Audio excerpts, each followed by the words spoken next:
Now, here's an interesting one. Young people, especially, are very good at technology. They're digital natives, as it were. But how much of that time they spend looking at a screen is actually productive and helps them? Who is controlling who? So, as the technology gets more powerful, it can be more powerful for the person, or it could be even more powerful for controlling the person. So here I've done a matrix of what I call beneficial tech use. So on the left-hand side, it's the benefit to the human, the life benefit to them. And on the horizontal axis is how much the human is in control. So right at the bottom there, bottom left, is doom scrolling. So I see a lot of people, not just young people actually, just doing this, where they're on their phone and they're just continually going through something like TikTok or social media, and it's uncontrolled. So they've got an AI-driven engagement algorithm which is working on the human psychology very effectively and just has them completely hooked and addicted. So in that case, the AI is totally in control and it's damaging to the person. Social media, slight step up because they're interacting a little bit. If they're streaming a film, they're in slightly more control because they're choosing the film. And then you've got, if they're doing something a little bit more educational, that could be a little bit better. Texting that's involving another person. And then you're going up into this green area.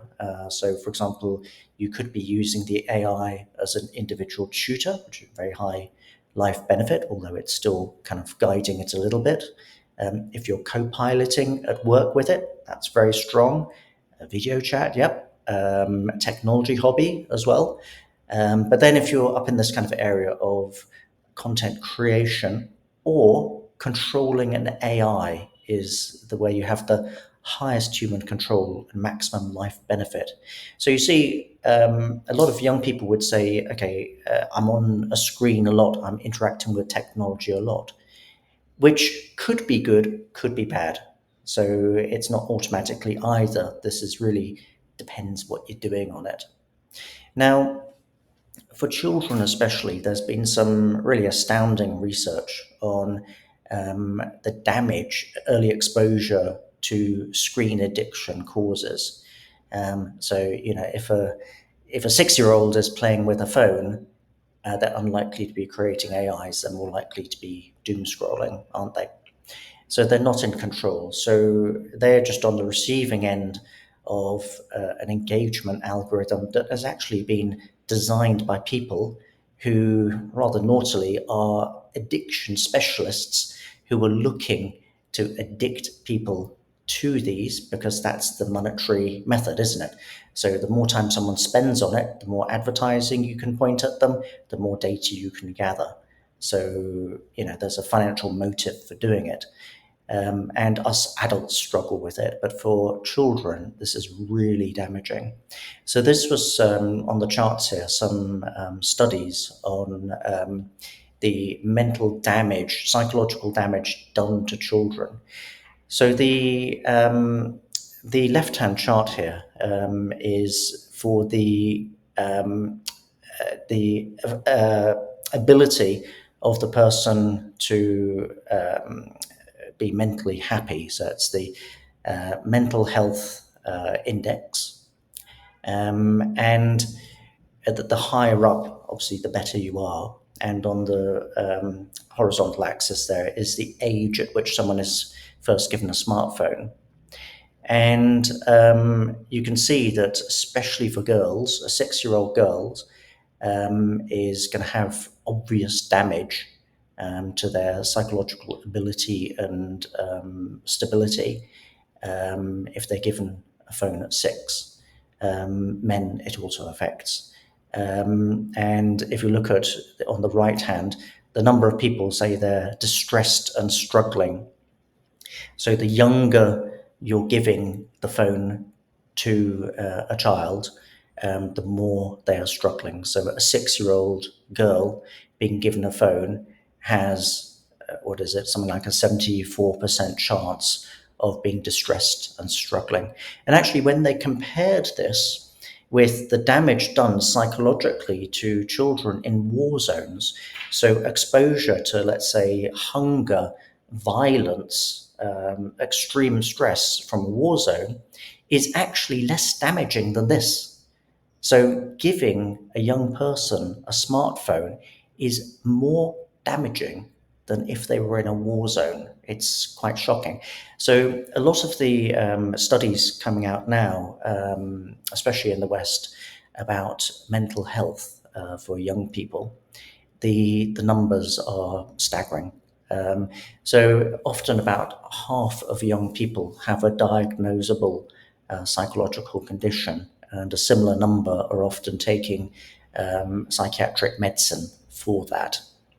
And of course, these are at least 10 times higher than the mental health problems that were experienced in previous generations. And it is not only down to smartphone use, but this is probably the single largest swing factor. But then what happens when people hit the workforce and there's still this dynamic of who's controlling who? So this is what I call the AI input output ratio. So on the top there, you've got an AI and a human. So the human's controlling the AI, and the AI has only minimal control back on the person. That person is going to do very well. So these new AI orchestration skills are going to be in short supply. There are going to be less people doing that kind of work, but they're going to have a lot more money. But then if you look lower down, there's the AI controlling the human, let's say through one of the engagement algorithms that we mentioned before, and the human control over that AI is minimal. The AI is not going to pay the person, and they're not an employer. The person is almost a victim of this, and they won't have much money. But then who will control who? So the person being controlled by the AI is also going to be controlled by the person who has the money. I suppose another way to see it is the person who's controlling the AI, who's controlling the other person, is, yes, the one who's going to be more successful. So this is the overall dynamic, isn't it? A lot of people say, okay, I'm very technology literate. I'm spending all my time, all my waking hours looking at a screen. Therefore, I must be good at technology. That must be a good thing. Yes and no. So if you do it right, if you're controlling the AI, and that's very possible to do, then you will do very well. If the AI is controlling you, and remember, this was even in former iterations of technology, think all of the social media, even going back to the first televisions, this addictive behavior of compulsive watching of content, that is destructive. So it's really up to people which side of this do they want to be on. Of course they want to be on the successful side, but I hope this I suppose quantifies and frames a little bit what the variables are and what we can do about them.